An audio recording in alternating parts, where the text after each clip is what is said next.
está con nosotros Eladio Pérez, quien además de ser médico epidemiólogo, también es viceministro de Salud Colectiva del Ministerio de Salud Pública. Bienvenido, Eladio.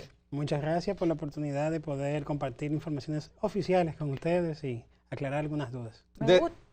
Bueno, desde ya, Eladio nos acaba de decir, de informar, corregir sobre el aire, que no es la viruela del mono, señores. Es, ¿cómo se llama? La viruela símica. Símica. Ese es el término correcto de la enfermedad. O Mpox también. O Mpox ¿verdad? en el inglés. Exacto. Para los anglos. Que Eladio menciona la palabra oficial, porque estamos en la época de la posverdad, ya no se sabe nada. Ya hay tanta información, hay tanta desinformación, que uno no sabe ya qué es cierto, qué no. En términos generales, ¿qué se sabe de la viruela símica y qué la produce, cómo se contagia? Todo lo básico que a la gente le preocupa. Muy bien. Bueno, en primer lugar, es un virus, el cual fue ampliamente descrito en los años 50 en la parte africana. Este virus tenía una información hasta el momento con una alta letalidad. Por esa razón, en el brote que hubo de manera declarada por la Organización Mundial de la Salud en el año 2022, lanzan esta alerta internacional. En la República Dominicana en ese momento actuamos según lo permitía ese contexto, fortaleciendo la capacidad de respuesta, creando los protocolos del lugar, tanto desde el punto de vista clínico como epidemiológico. En el año 2022 tuvimos unos 69 casos y así en los años subsiguientes siguieron apareciendo. En el término de la enfermedad per se, es una enfermedad que comienza con fiebre, que luego aparecen unas lesiones en la piel regularmente redondeadas, en la cual empieza a haber una pequeña elevación que con el paso de los días empieza a llenarse de un líquido.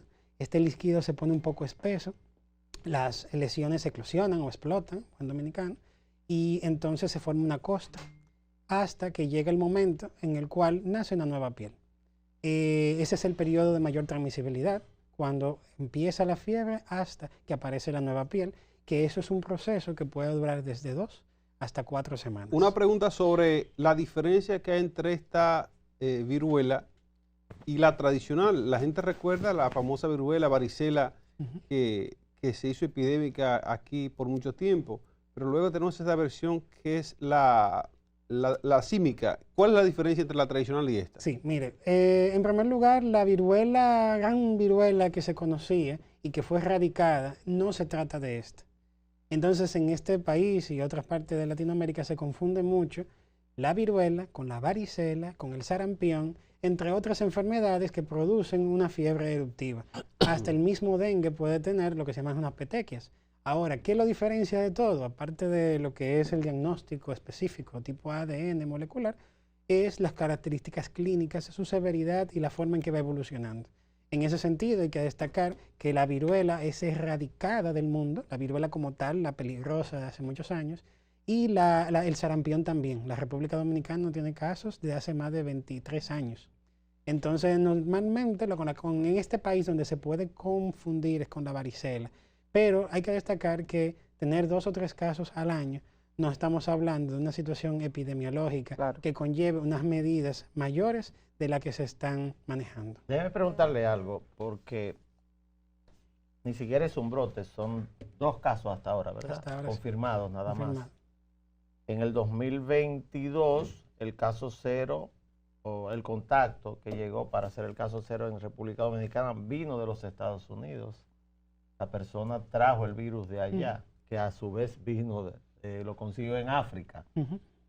En este caso, ustedes ya hicieron la trazabilidad de lo que es el seguimiento de las personas, unos que estuvieron expuestos porque creo que fue en una cárcel, y otros que ya están diagnosticados con lo que es Mpox, para saber más o menos en qué territorio podría haber alguna cantidad de contactos posibles de infectarse. En primer lugar, hay que destacar que a diferencia del 2022, ahora mismo tenemos la capacidad completamente instalada, porque el 2022 teníamos, por ejemplo, la secuenciación genómica, pero solamente lo utilizábamos con el COVID. En ese momento aprendimos rápidamente a utilizarla en otro virus, en este caso para Mpox, lo que nos permite llegar a un diagnóstico específico del clado.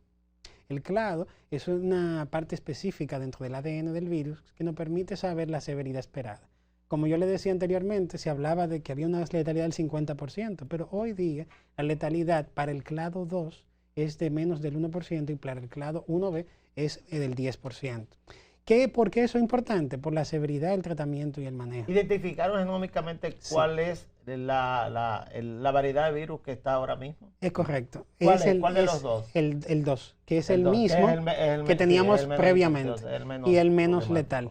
Es el que tenemos mucha experiencia manejando como país y esperamos un diagnóstico bastante favorable. Hay que destacar que por el momento solamente ha habido una situación en este destacamento 17 de San Cristóbal en el cual se identificaron unos pacientes que tenían unos signos y síntomas que podían caer dentro de la definición de caso epidemiológica, se tomaron muestras, se tienen 2 confirmados y justamente en la noche de ayer me confirman que los demás fueron descartados. Un tema de probabilidad nada más, perdóname Nelson, un tema de probabilidad nada más.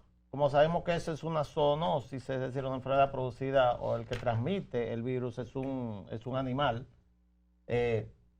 ¿identificaron de dónde comenzó el virus? Desde que tiene ese nombre por el origen africano que tiene y las denominaciones, no quiere decir que actualmente sea una zoonosis. Actualmente nosotros tenemos una transmisión que es de persona a persona, que conlleva una exposición directa a las secreciones, que dependiendo del tipo de secreción será la carga viral.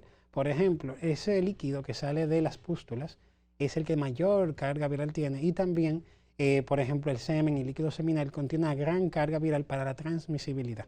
Entonces, en ese sentido, por ejemplo, la saliva tiene una menor carga viral. ¿No tienen idea de cuál fue el agente transmisor del virus al paciente cero de este caso? Sí, mire, es una enfermedad que puede aparecer esporádicamente. O sea, ya es endémica en el país. No, cuando hablamos de endémica, cuando nosotros vemos un comportamiento que tiene, por ejemplo, aparición por semana, que tiene un comportamiento de elevación, de disminución, o sea, lo que son los picos y los valles dentro de las curvas epidemiológicas. Esta es una enfermedad que fíjese que en el año pasado apenas tuvimos 3 casos. Aparecieron el año pasado. Sí, como le digo, 2022 teníamos 69, 2023 teníamos 10, 2024 teníamos 8, el año pasado teníamos 3.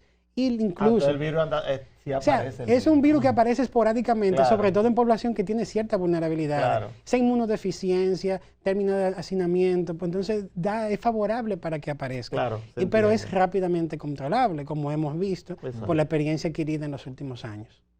Doctor, ¿qué tiene que ver la relación hombre-hombre en la relación sexual en esta enfermedad? Bien, bueno, es un tema controversial en el sentido de que, como podemos ver, las relaciones que son dentro de las poblaciones de grupos vulnerables tienden a ser con mayor fricción. Entonces, se ha sabido internacionalmente que, por ejemplo, mucha de la población que ha tenido la frecuencia aumentada de esta enfermedad va relacionada con ese grupo poblacional que nosotros lo conocemos como HCH, o sea, en una población vulnerable. Pero hay que destacar que no es exclusiva de esta población, sino que cualquier persona pudiera contagiarse. Pero hay que tener la claridad de que, si bien es cierto, su letalidad ha bajado bastante, su transmisibilidad puede ser limitada, sobre todo con medidas de aislamiento de un perfil nada extraordinario, o sea, una medida de aislamiento normales, sin ningún tipo de cámara de presión negativa ni nada por el estilo, puede ser manejable. Entonces, si bien es cierto que ahí el riesgo no podemos darlo como algo que, no, eso no es nada. Sí existe el riesgo, respetamos la enfermedad, pero no es una enfermedad que por ahora pudiera tener un riesgo mayor de transmisibilidad o propagación en la población. La de nosotros como República Dominicana, y hay que decirlo porque en la mañana el día de ayer partimos con un barbero que por culpa de él perdió la vida una mujer en un proceso de liposucción, pero en República Dominicana incluso viene gente de los Estados Unidos a atenderse médicamente, tanto en la ciudad de Santo Domingo como en Santiago de los Caballeros. ¿Cuál es el proceso para que alguien forme parte de un equipo en los hospitales, tanto para asistir a un cirujano? ¿Qué estamos haciendo a nivel de procesos o protocolos para evitar que un barbero vuelva mañana a formar parte de un equipo médico? Bien, bueno, mire, esa parte ya se maneja desde otro viceministerio, específicamente la garantía de la calidad de los servicios. En la parte que me compete, que es salud colectiva, la parte epidemiológica y hacerle frente a estos riesgos sanitarios de tipo o de carácter epidémico, no tenemos esa información a mano, podemos hacerla llegar con el Viceministerio de Garantía de la Calidad, pero sí le aseguro que no es tan sencillo el hecho de que ese tipo de cosas sucedan, sobre todo porque se han hecho trabajos en los últimos años, del año 2023, trabajando directamente, por ejemplo, con la Asociación de los Médicos Plásticos, de Cirugía Plástica, odontólogos, que son prácticamente los que reciben más pacientes del extranjero, y se ha trabajado en certificaciones. Entonces, uno de los llamados que más se le hace a la población que va a requerir estos servicios, que muchas veces, en la mayoría de los casos, son estéticos, es investigar muy bien la certificación, el aval que tienen estos médicos para garantizar que un tipo de estas cosas no sucedan. Volviendo a la viruela símica, ¿hay alguna precaución? ¿Hay algo que podemos hacer para tratar de evitar contagiarnos o para proteger a nuestros familiares? Sí, es importante las medidas de higiene general, que muchas veces dicen que en la confianza está el peligro. Muchas veces nosotros olvidamos hacer ciertas, lavarnos las manos, a veces con la mano sucia hurgamos la nariz y demás. Siempre es bueno mantenerse con medidas de higiene del lugar, las orientaciones generales, y sobre todo si vemos personas que tienen algún tipo de sintomatología, que vemos, bueno, esta persona tiene unos días con fiebre, vemos que esta persona se siente mal, le están apareciendo unas bolitas, por decir de alguna manera, pues entonces evitar ese contacto, porque esa enfermedad es más contagiosa cuando está evidentemente clínica. Por eso su manejo es sumamente controlable en términos epidémicos. Claro que y no. si no se ve, doctora, a simple vista, que creo que es por donde va Yamel, es decir, ¿cómo No es sé que yo? se ve, por ejemplo, esta, por ejemplo, sí, ¿no? Esta se ve porque tiende incluso a salir en las caras, salen en la palma de las manos, la persona se siente Pero bastante previo al mal. brote, ¿qué pasa? Previo Fiebre, al brote. Sí, la fiebre, dolores musculares son en los primeros días. Empiezan a salir algunas pústulas y aún con eso no quiere decir que por un apretón de manos o hasta por un beso se le va a pegar. Tiene que ser un contacto bastante estrecho. Ahora, nosotros tenemos que tener la medida de higiene del lugar y distancia del lugar con personas que entendemos que pudiera tener esa situación. Además, si ya sabemos que una persona fue diagnosticada, pues entonces se hace en la medida del lugar del aislamiento y respetarlo. Claro. Retomando, doctor, la pregunta de Nelson, que ustedes ambos la trataron muy tibiamente, hablaban de que los perfiles más posibles de contagiarse es la relación homosexual entre hombre y hombre, que eso es similar a lo que pasaba con el VIH. El VIH mundialmente, las personas de mayor impacto fue en el rango de la sociedad de esas relaciones homosexuales. ¿Cuáles recomendaciones del doctor para personas que tienen una relación de ese tipo? ¿Cuál es el nivel de cuidado que deben tener si tienen sospecha de síntomas como eso, para no transmitir? Sí, su pregunta es buena, porque aclara o me permite aclarar, esa enfermedad no es exclusiva de las personas de estas relaciones homosexuales ni hombres que tienen sexo con hombres. Como el VIH comenzó con un estigma generado en esa vía, pero la experiencia, la evidencia mundial, hemos dado cuenta que no es así. Si bien es cierto, hay un enfoque de población vulnerable y de mayor riesgo, no es exclusiva. Y tendremos que tener mucho cuidado a dar recomendaciones, porque entonces dice, bueno, yo no pertenezco a ese grupo poblacional, pues entonces tengo menor riesgo, ¿no? Yo tengo que tener las mismas precauciones. Las precauciones son lo que como comentado, higiene, verificar el historial. Obviamente, si nosotros tenemos este cuidado, no solamente estamos haciendo prevención para un tipo de enfermedad, sino que estamos haciendo para muchas, que son las ITS. Ahora, una persona ampliamente promiscua no solamente va a tener el riesgo de contraer una viruela, un VIH, una sífilis, una gonorrea. Entonces, una promiscuidad hay que tener, eso no es un hábito saludable en ninguno de estos tipos de enfermedades contagiosas. Por esa razón, las medidas generales de autocuidado, higiene, verificar la historial sexual, es las medidas generales de prevención que nos van a llevar a tener un menor riesgo. Disculpe, doctor, entonces quiero ir a lo que comentaba Humberto. No hay un brote en República Dominicana para calmar a la población en todo el país. Eso no existe, no hay un brote. No es que estemos frente a algo que nos pueda traer un cierto grado de letalidad. Tú te hablabas de una letalidad de apenas un 1%, ¿no? Cuando es el clado 2. Que es el que tenemos en República Dominicana. Actualmente. Sí, es correcto. O sea, ahora mismo son casos esporádicos. Nosotros ya tenemos desde el año 2022 todos los protocolos de vigilancia epidemiológica, manejo clínico, y también tenemos la capacidad diagnóstica, tenemos toda la medida y sobre todo un personal humano, el recurso humano, infectólogos, que son los clínicos que manejan esta enfermedad, tienen una amplia experiencia manejando esto con un tratamiento que es sintomático. se trata la fiebre, se trata la comezón, se trata cada una de las peculiaridades que se tienen, pues entonces son manejadas y si uno tiene, digamos que el enfoque bien puesto en el paciente, no hay razón de complejidad. ¿Cómo no se puede quizá haya una confusión de una persona creer que tiene raquiña y realmente lo que tiene es eso? Es decir, que no sea me estoy racando y no sé esa enfermedad. ¿Cómo la diferencia? Si tiene la duda, acuda a su consulta médica, no vaya a una emergencia que no lo es, sino simplemente vaya a la consulta médica, busque esa información y están las pruebas ampliamente distribuidas para nosotros dar la respuesta. Porque hay que destacar, por ejemplo, nosotros tenemos que hacer un número de prueba X de cada una de las enfermedades para mantener la erradicación. Ejemplo, sarampión. En el país hacemos cientos de pruebas de sarampión porque nos lo exige la OPS para nosotros decir somos erradicados de sarampión y así mismo de todas las enfermedades. Puede ser, por ejemplo, varicela, puede ser otro tipo de enfermedad. ¿En base a qué se erradicó el sarampión?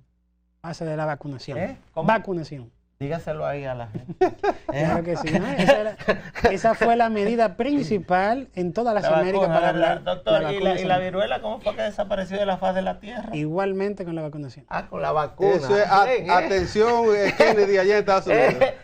Atención, Robert Kennedy allá en Estados Unidos, ¿verdad? ¿Verdad? Mírenlo ahí. Yo tengo para el doctor sabe, él es epidemiólogo, yo no. Yo trabajo otra cosa, pero él sabe. Yo tengo para el doctor una última pregunta para que cerremos con eso. Que nos haga, doctor, una radiografía de la región a nivel de cosas a mirar y estar atento. Por ejemplo, salió noticia recién de ébola en Haití, que hubo brotes de ébola allí. Para que estemos tranquilos, preocupados, ¿cuál es el panorama, la radiografía de toda la región en términos epidemiológicos? Bueno, no se ha confirmado la presencia de ébola en Haití, ni tampoco en República Dominicana, ni nada cercano. Sí. Hay que destacar que ahora mismo tenemos una alerta de sarampión. Sí. A nivel internacional. Gracias a Dios, la República Dominicana del año 2001 no tenemos ni un caso. Y ese del 2001 fue un sarampión que fue importado, captado y de una vez controlado. Existe el riesgo, por ejemplo, del dengue. El dengue ahora, de manera internacional, la OPS ha dicho que se esperaría un aumento en el número de casos.